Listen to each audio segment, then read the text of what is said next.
Buenas tardes.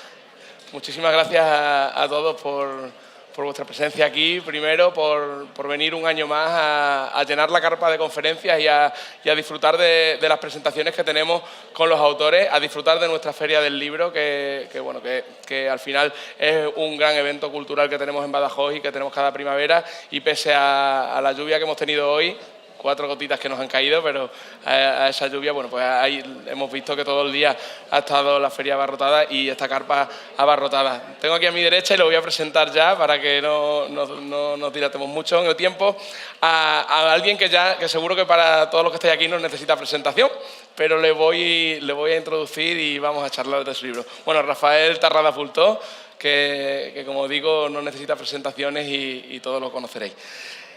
Voy a dar unas cuantas pinceladas, si te parece, de ti, muy breves, y nos metemos en faena porque seguro que la gente lo que está deseando es que hablemos de tu novela. Bueno, Rafael Tarrada Fultó, que como digo, nació en Barcelona en el año 77, si no recuerdo mal. Estudió diseño industrial en la Universidad Autónoma de Barcelona, aunque en el sector de la comunicación realmente es el suyo. Y bueno, viene de una saga familiar del mundo de la empresa, especialmente dedicada al mundo del motor y del deporte. No me voy a parar a hablar de esa faceta, pero sí voy a hablar de otro tipo de cosas más enfocadas hacia la escritura y al mundo de la literatura y sobre todo la novela histórica.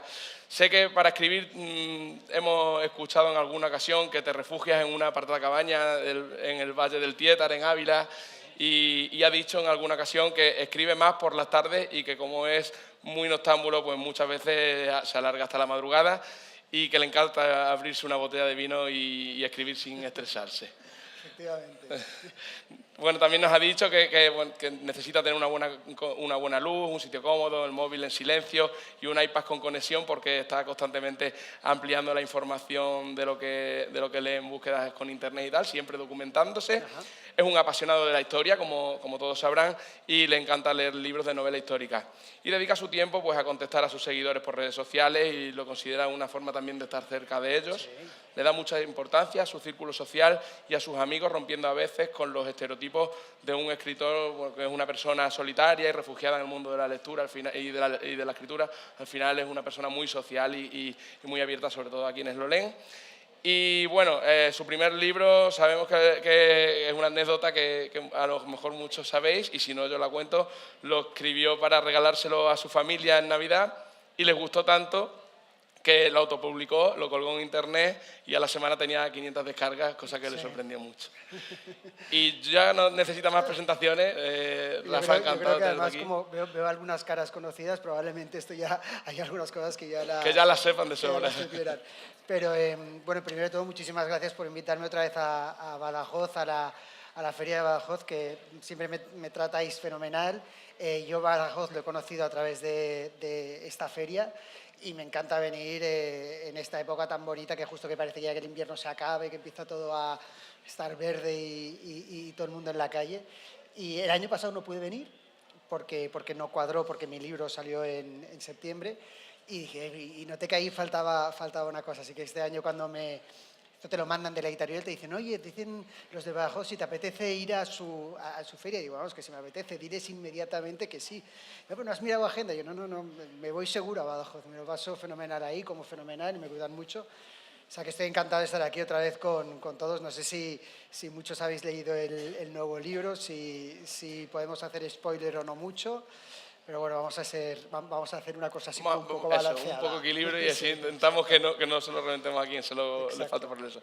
Bueno, por introducirlo un poco, voy a dejar que lo introduzcas tú. Es un libro que bueno, al final es una novela histórica basada sobre una época que es muy conocida por todos y que se ha novelado muchas veces, que también se ha publicado mucho en televisión, series de televisión, películas en el cine. Al final, una historia en la Segunda Guerra Mundial. Pero bueno, que además se vive a través de todos los personajes que se ven involucrados y arrastrados en ella. Pero quiero que nos cuentes tú realmente de qué va la novela y qué puedes contar así a grosso modo.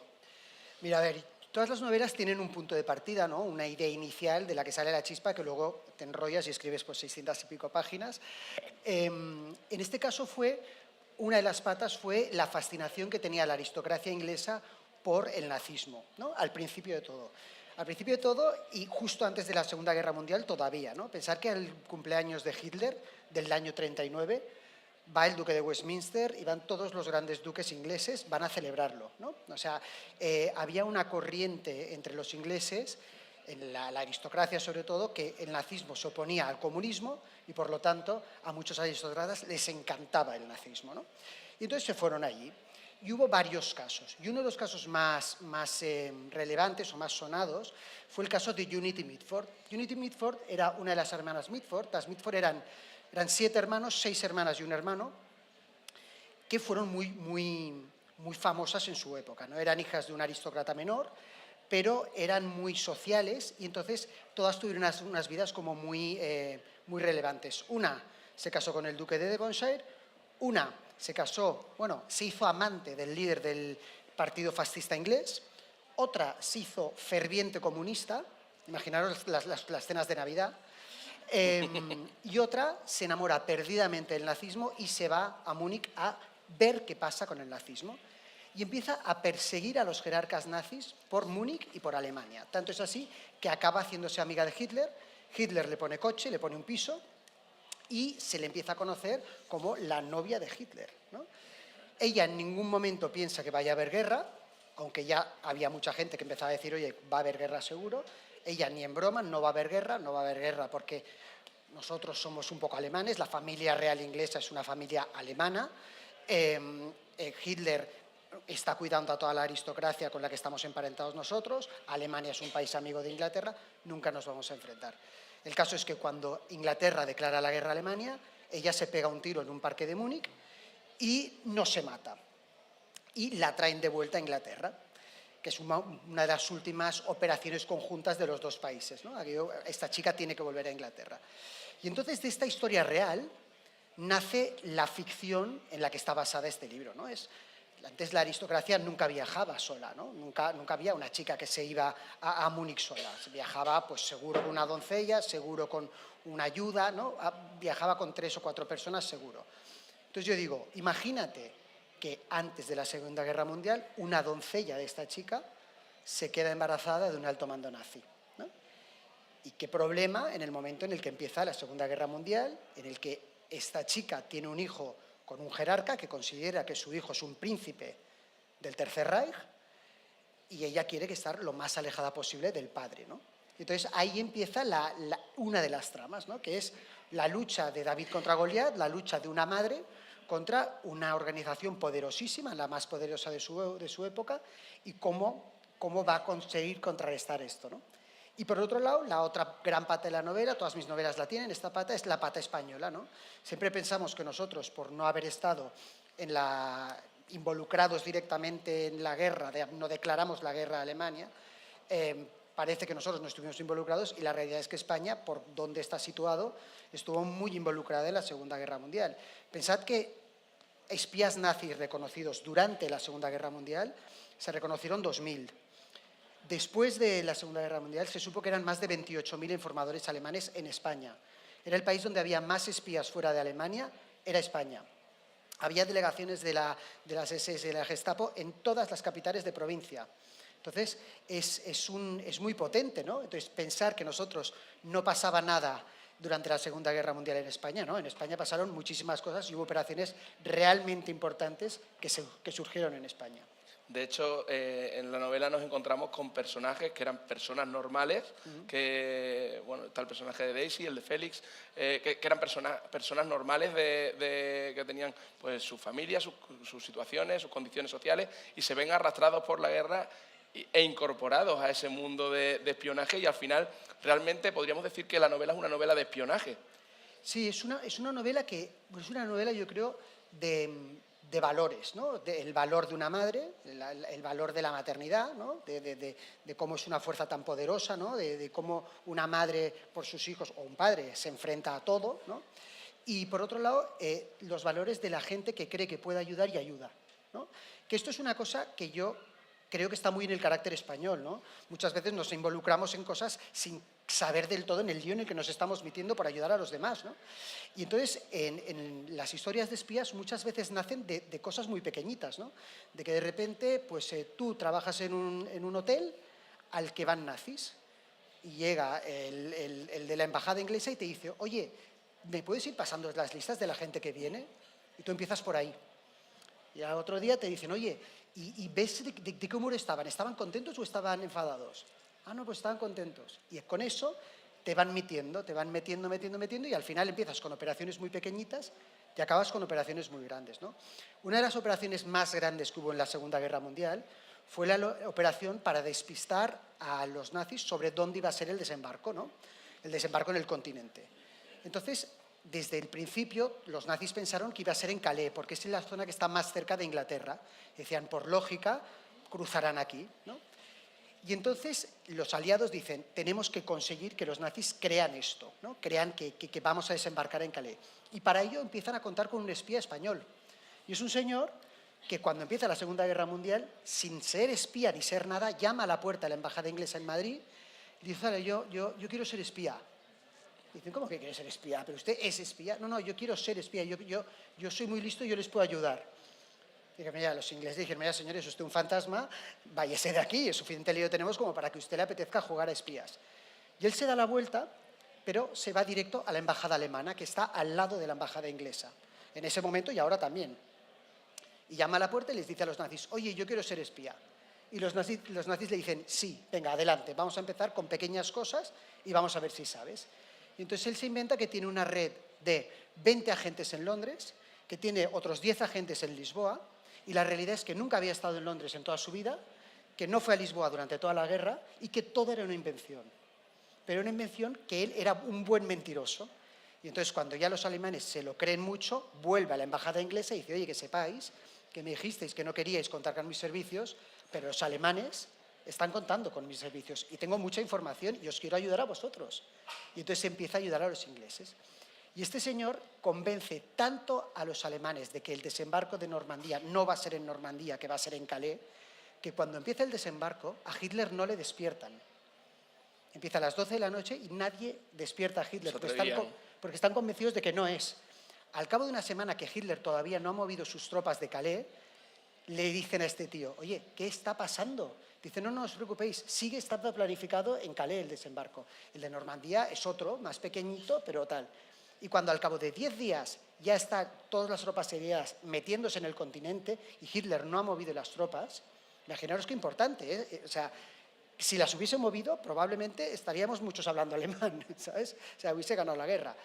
Le dicen, oye, ¿qué ha pasado aquí? Dice, no, al final no va a haber desembarco en Calais, porque es que el de Normandía ha ido tan bien que ya no va a haber desembarco en Calais. Y se lo creen. Es el único personaje de toda la Segunda Guerra Mundial que está condecorado por los dos ejércitos. Tiene la Cruz de Hierro de los alemanes y tiene la Orden del Imperio Británico. O sea, él, condecorado por los dos ejércitos. Cuando acaba la Segunda Guerra Mundial, él se escapa, pretende su muerte en Angola y de ahí se va a vivir a Venezuela, donde lo localiza un periodista y dice, oiga, usted es este señor, ¿no? Le llamaban el nombre en clave, era Garbo, porque decían los ingleses que nadie bailaba igual con los alemanes, ¿no? Y esto es un personaje español. Al final, una persona que no tenía nada a ganar, pero que él sintió que tenía la posibilidad de ayudar y ayudó, ¿no? Entonces, cuando ves este tipo de personaje que se involucra en las cosas, que ayuda a los demás sin que nadie se lo haya pedido, etcétera, creo que merece, desde luego, ser comentado en un libro. Esa operación que existió realmente, que se llamó Operación Fortitude y que ha servido también para ambientar estos personajes en la novela. Claro. Pero hay otra serie de operaciones que aparecen en tu novela que no sé si son verdad, no son verdad. ¿Nos puedes contar algo, por ejemplo, de la Operación Aquela? Sí, a ver, la Operación Aquela es una operación ficticia, pero es ficticia porque son operaciones que permanecieron en el secreto, ¿no? Al final es una operación de escape de una familia nazi. Y sabemos que escaparon muchas familias nazis. Esto se ha traducido mal, se llamaban las ratlines, pero se ha traducido mal al español como líneas de ratas. Una ratline en realidad es por donde se trepa al palo mayor cuando un barco se está hundiendo. Son las cuerdas de cabos por las que subes al palo mayor, eso en inglés se llama una ratline. Y entonces es el último recurso cuando quieres escapar de un final muy malo, el barco se está hundiendo, pues para escapar la ratline es subirte hasta arriba de eso, ¿no? El caso es que se ha traducido como líneas de ratas, y las líneas de ratas fueron las rutas de escape de los nazis. Y hubo 3 grandes rutas.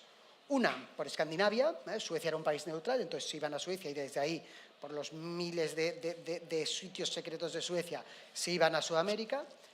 Otra línea de ratas fue por el Vaticano, esta fue la más importante, ¿no? El Vaticano había mucho clero alemán, les daban papeles falsos y con estos papeles falsos ellos pedían pasaporte de la Cruz Roja y con el pasaporte de la Cruz Roja ya se iban, normalmente casi todos se fueron a Sudamérica, Y luego la tercera línea fue a través de España y esto es la que sale en este libro.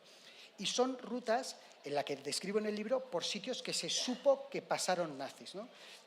Hay un monasterio en el norte en el que se sabe que hubo nazis acogidos. Hace no muchos años se cayó una pared de un cementerio al lado de Vigo y salió una pared entera con tumbas con esvásticas, ¿no? O sea, mucha gente que se escondió en Galicia y pasan por Galicia y pasan luego por Canarias, donde describo una casa que existe, que es una casa que nadie sabe por qué se hizo donde se hizo, que los planos están en alemán, que tenía como una especie de entrada secreta a una cala, y entonces se cree que por ahí también pudo ser una ruta de escape. Y acaban en Argentina, en una casa que describo en el libro, y es una casa que también es una casa que nunca nadie ha sabido por qué se hizo donde se hizo.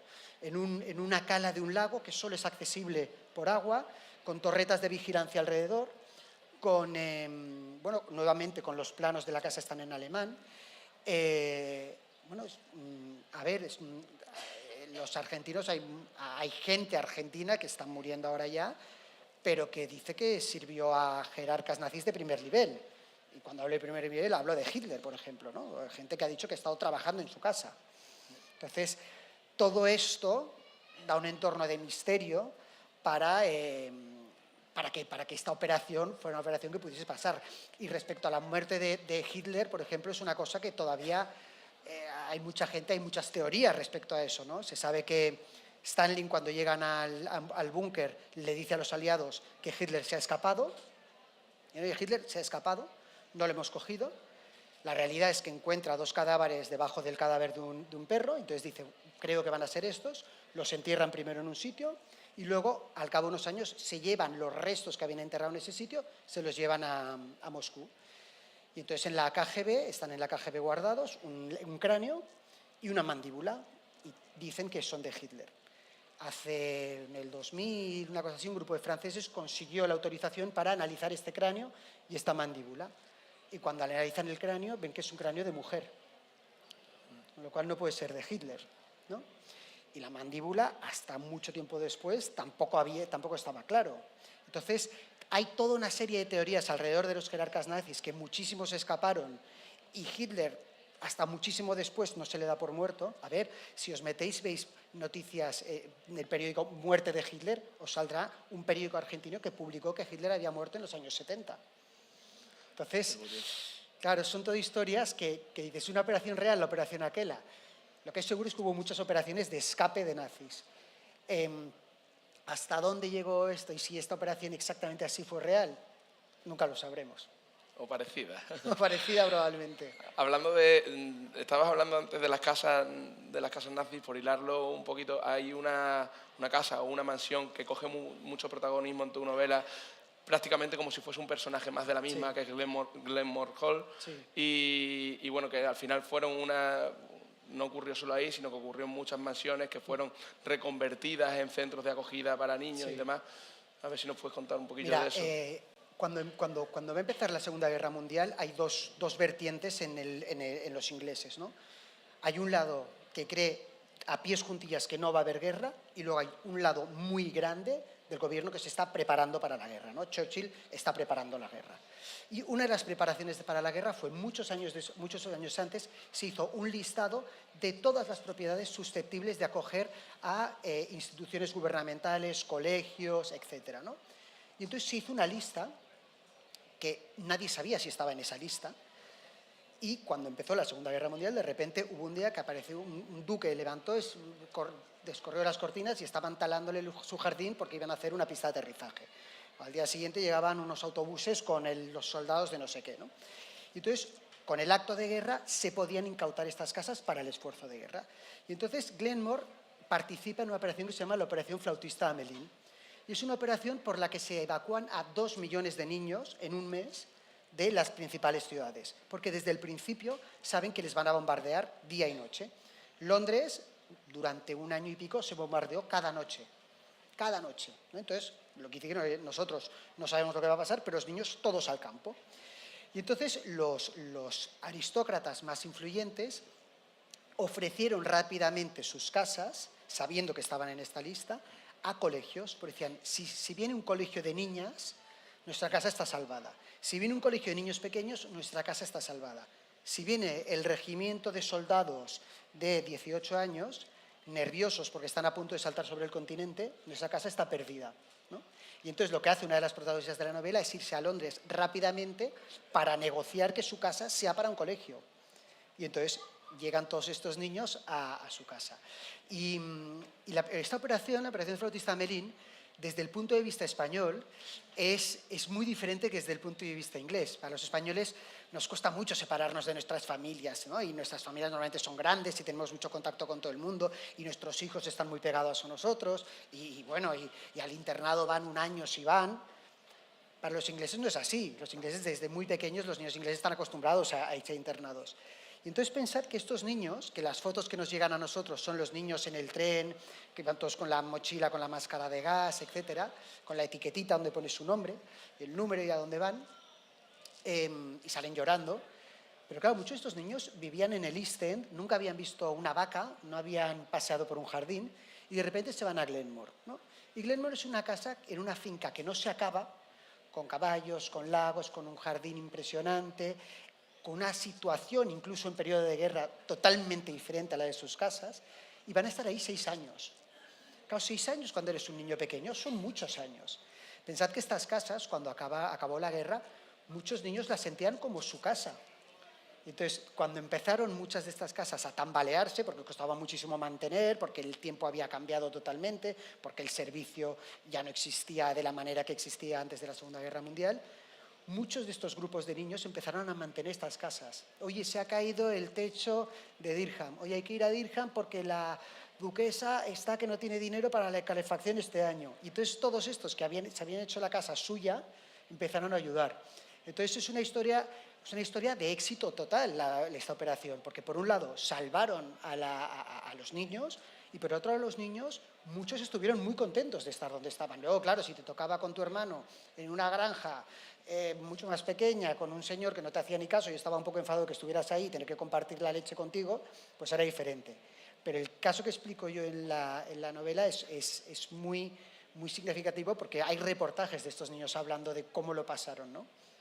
Me gusta mucho al final todos los personajes que aparecen en tu novela y te das cuenta que no hay nadie que sea sumamente malo ni sumamente bueno, pero hay varios personajes que sí que rebosan mucha bondad y hay un personaje que a mí me gusta especialmente, que es el de Lucy Epsom, una mujer que procedía de una familia de clase alta, propietaria de mansiones y demás, que se entrega de forma negada, no solamente entregando su casa o sus casas, sino que además se alista también y quiere ayudar y quiere participar en eso. Es verdad que se dice que muchas veces en situaciones traumáticas, y nosotros lo acabamos de vivir hace poco con la pandemia de la COVID-19 o estos días, por ejemplo, con el apagón, es cuando sale lo mejor de todos nosotros. No sé si has encontrado paralelismos en este tipo de situaciones cuando has estado investigando estos personajes en la novela con situaciones actuales. Sí, bueno, a ver, yo creo que vivimos una época muy cómoda. Es verdad que nos pasan cosas y lo del COVID ha sido alucinante. El apagón nos parece gravísimo que se pueda dar, ¿no? Pero Pensad lo que en Londres pasaba todos los días, ¿no? O sea, es una situación totalmente diferente. Pero sí que es verdad que en las situaciones extremas la bondad del ser humano surge, ¿no? Y yo creo mucho en la bondad de la gente. Creo que muchas veces somos muy negativos respecto a cómo somos los hombres y somos capaces de hacer cosas muy bonitas y muy buenas, ¿no? Y en los periodos de guerra hay historias muy, muy increíbles. Todos conocemos historias de la Guerra Civil Española y de nuestras familias y cómo hubo historias de bondad y de humanidad tremendas en momentos de muchísima dificultad, ¿no? Entonces, además, cuando tienes tanto a perder, ¿no? Cuando ya no es una cuestión solamente de generosidad con los bienes materiales, sino de generosidad con tu vida, ¿no? Porque la puedes perder a lo mejor. O sea, que es una historia de amistad, el hijo del Reich también. Es como dos mujeres que no tendrían por qué haber coincidido nunca, de repente se hacen amigas. Y en un momento dado, una se lo dice a la otra y dice, oye, es que yo ahora, ella empieza una relación sentimental muy potente y dice, y todo el mundo está muy acostumbrado a evaluar el amor, ¿no? Y ahora es la persona a la que más quiero del mundo es mi novia o mi novio, ¿no? Y esta dice, no, oye, yo no le quiero más que a ti, o sea, porque tú me has ayudado en un momento en el que yo estaba fatal, yo estaba en el peor momento de mi vida y llegaste tú y me has salvado, ¿no? Entonces, qué bonito cuando puedes ayudar, ¿no? Y entonces, por eso también la involucración de los personajes españoles en la Segunda Guerra Mundial, recién salidos nosotros de la Guerra Civil Española, con España destruido, qué bonito que todavía haya gente que diga, pues espérate, que yo aquí todavía puedo ayudar, ¿no? Y los casos se repetían uno detrás de otro. Entonces, cuando investigas los periodos de guerra, por un lado te horrorizas, ¿no? Porque hay muchas cosas que desconoces, que de repente las ves y dices, no me lo puedo creer que esto pasara, pero por otro lado también descubres historias muy bonitas, ¿no? Porque además normalmente son las que menos se cuentan. Y cuando descubres que hay gente muy buena y gente que lo arriesgó todo por los demás, por gente que no conocía, pues te apetece escribir un libro y es un homenaje también en parte a ellos. Qué bien. Y bueno, antes de darle paso al público, que seguro que habrá quien quiera hacer alguna pregunta, muy brevemente sí que me gustaría que me contase, porque al final tus novelas tienen un alto contenido histórico y entiendo que llevan una labor de documentación brutal. Un poco que nos expliques cómo haces esa labor de documentación, si lo haces previa, durante, si te sirven documentación de una novela para la otra. Bueno, a ver, esto alguna vez yo creo que lo he contado, si lo he contado muy rápido. Hay lo que se llama escritor mapa y escritor brújula. El escritor brújula es el escritor que sabe a dónde va, pero no ha planificado cada paso, ¿no? Entonces dice, oye, pues esta es una historia de una chica que tiene un hijo con un alto mando nazi y acaba aprovechando una ruta de escape, más o menos. No he hecho ningún spoiler para los que no la hayáis leído, ¿eh? Entonces, por en medio vas investigando y te surgen muchos capítulos y muchas tramas en función a las cosas que has visto. Y luego está el escritor mapa, y el escritor mapa hace capítulo 1, tal y tal se conocen, tal y tal se enamoran, tal y tal. Capítulo 2, y lo tiene todo hecho desde el principio, ¿no? Yo soy claramente escritor brújula y investigo mientras estoy escribiendo, ¿vale? Entonces, sí que es verdad que hay temas que son un poco complicados. O sea, el tema del nazismo, cuando lo visas tu libro con un historiador, te das cuenta de que muchas cosas que tú quieres poner no puedes poner. Claro, yo no podía, por ejemplo, un momento ponía un pasaje, decía, ¿por qué este Hitler es lo peor y es un horror y tal, no sé qué? Y el historiador me decía, Rafa, es que esto que estás diciendo, en este año nadie lo pensaba. Entonces no lo pongas porque no es real. Pero bueno, pero ¿cómo no lo voy a poner? No era real. O sea, para muchísima gente era la persona de moda en ese momento. Era la persona más importante de Europa. Una de las hermanas Mitford, cuando le hicieron una entrevista después de la Segunda Guerra Mundial, y le dijeron, oiga, pero usted fue a conocer a Hitler. Y dice, sí, no, yo claro que le fui a conocer. Y dice, pero ¿y por qué lo hizo? Y diga, toda Europa quería conocer a Hitler. Todos mis amigos me envidiaban. Y yo cuando le conocí no había hecho nada todavía. Dice, en cambio Churchill estuvo negociando con Stalin y sabía perfectamente que estaban los gulags llenos de gente, ¿no? Entonces, dice, a mí no me juzgue porque en ese momento yo no sabía nada. Entonces, cuando estás investigando, lo más difícil es eso, porque tú ahora sabes unas cosas que te condicionan mucho lo que piensas, pero en el momento que estás hablando de los personajes, pues hombre, claro, cuando empiezan a tirarte bombas cada día encima de tu ciudad ya te parece un horror Hitler, pero cuando está frenando el comunismo a lo mejor no te parece tan horroroso, ¿no? Quiero decir, o sea, los duques de Windsor, ¿no? El hermano del rey de Inglaterra, oye, se fue a conocerle feliz. Claro. ¿no? Entonces, eso es lo más difícil de la investigación, porque hay muchas cosas que tú das por hechas, que todo el mundo las pensaba así, y en ese momento no eran así. Pensad además que ahora hay una noticia y se expande como la pólvora muy rápidamente y todos lo sabemos. En esa época no era así, ¿no? Entonces, si uno tenía una noticia, a lo mejor a todos los demás no les llegaba, o les llegaba totalmente tergiversada, o les llegaba mucho tiempo después cuando la noticia ya no era noticia. Entonces es más difícil. Muy bien, tenemos 5 minutitos para ver si alguien quiere hacer una pregunta. ¿Nadie? Veo caras conocidas, ¿eh? A ti te he visto varias veces, por aquí también veo caras conocidas, vosotros. Si nadie pregunta, yo sigo preguntando. Yo me enrollo como una persiana, ya Pues, lo sabéis. pues, si te parece, te voy a preguntar por otro personaje que me llama mucho la atención, que había escuchado hablar de él, pero que a raíz de la novela he leído más de él, que es el almirante Canaris, Sí. y que como muchos sabrán, bueno, pues tuvo mucho que ver con que España no participase de lleno en la Segunda Guerra Mundial, y además intervino en otra serie de factores, y que perteneciendo al régimen nazi, pues digamos que no era de la cuerda de Hitler. No, se llevaba fatal con Hitler, se llevaba fatal. De hecho, a Canaris acaba muriendo, acaban condenando, porque está metido en la operación, una de las operaciones de atentados de Hitler, le acaba mojando a él. Canaris fue de los primeros que le dijo a Hitler, y entonces desde ese momento le cayó fatal a Hitler, que podían perder la guerra. Entonces fue indignante para Hitler. Entonces sé que los gritos, y perdió totalmente los papeles, pero sí que era una persona con mucho poso, porque ya había luchado en la Primera Guerra Mundial, ya era el director de la Abwehr, y era una persona muy fiable, muy bien conectada. Y era un gran amigo de España. Además, no era un amante de España y un gran amigo de España. Y entonces, cuando a Franco, por un lado, le empiezan a decir, oye, aquí tendrías que empezar a mover ficha, por el otro lado, Canaris le está diciendo, ni se te ocurra, ni se te ocurra. O sea, tienes el país destruido, vas a durar una semana y vas a acabar muchísimo peor. O sea, ni se te ocurra meterte en este lío. Entonces, por un lado, siempre dicen que Canaris, dentro de ser, pues hombre, a ver, también hay que pensar una cosa, ¿eh? Cuando tú dices, había 28.000 alemanes en España ayudando a los nazis, en realidad estaban ayudando a su país. Es muy difícil que tú en una guerra estés contra tu país, ¿no? Diciendo dónde tienen que tirar las bombas. Bueno, pues que claro, es que es tu casa donde van a tirar la bomba. Entonces es muy difícil balancearlo esto.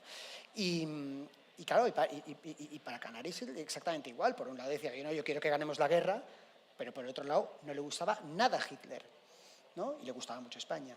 Entonces allí es un personaje que acabó en desgracia, acabó fatal, pero que probablemente se fuera de este mundo con la conciencia bastante más tranquila que todos los demás, ¿no?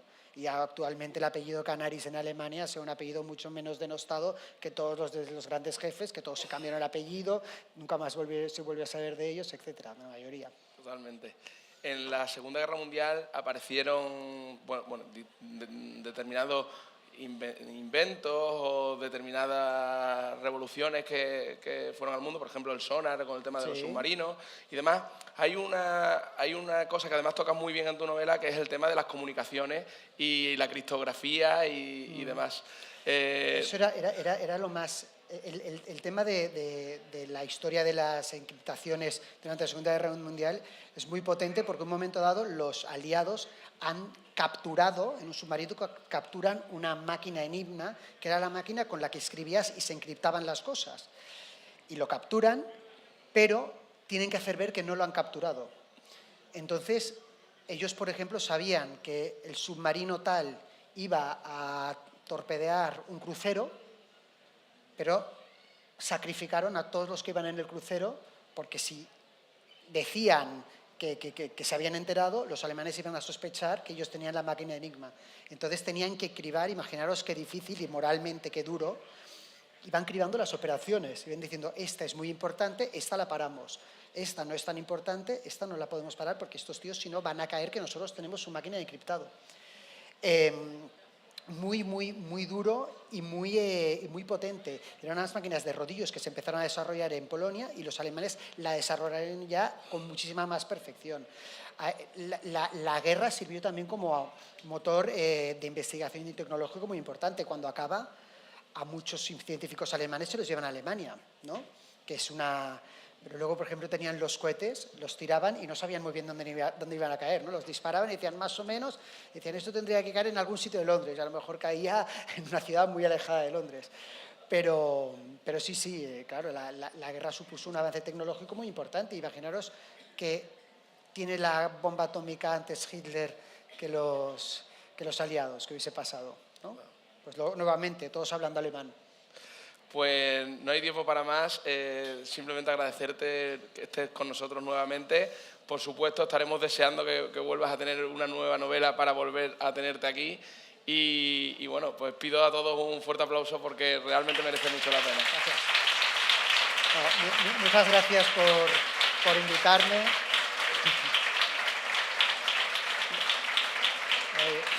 Yo os aplaudo.